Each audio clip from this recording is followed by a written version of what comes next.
Hi friends, welcome to our channel SHA.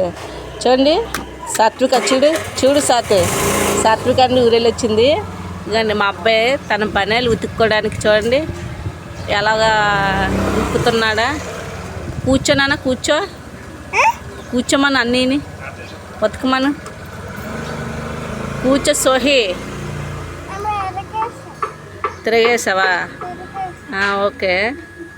అగండి అలా పిండుతున్నాడు. ఇప్పుడు జాడించుకుంటాడు కూడా, వాడి పనులు వాడే జాడించుకుంటాడు. చూడగానే మా బాబు చూడండి, వాడి పనులు వాడు ఎలా జాడించుకుంటున్నాడా. అది ఈగ ఇందులో కూడా పెట్టాలి. వాడి పనులు వాడే జాడించుకుంటున్నాడు. చూడండి ఇక ఇప్పుడు ఇందులోని పొట్టిది కూడా వెళ్ళిందా అది సాయం చేయడానికి. దీనికి నీళ్ళు పిచ్చి అదిగోండి జాడించావు నాన్న. ఇదిగోండి మళ్ళీ ఇంకోసారి జాడిస్తున్నాడు. మా అక్కల పిల్లలు ఉన్నారు, వాళ్ళిద్దరు కూడా ఇలా చెయ్యరు. వాళ్ళమ్మ అన్ని పనులు చేస్తుంది వాళ్ళకి. వీడు చేస్తానన్నప్పుడే పని చెప్పాలని, అందుకే వీడే పట్టించుకుంటా అన్నప్పుడు వీడితోనే అందుకే ఇచ్చాను. నచ్చితే లైక్ చేయండి, షేర్ చేయండి, సబ్స్క్రైబ్ చేయండి.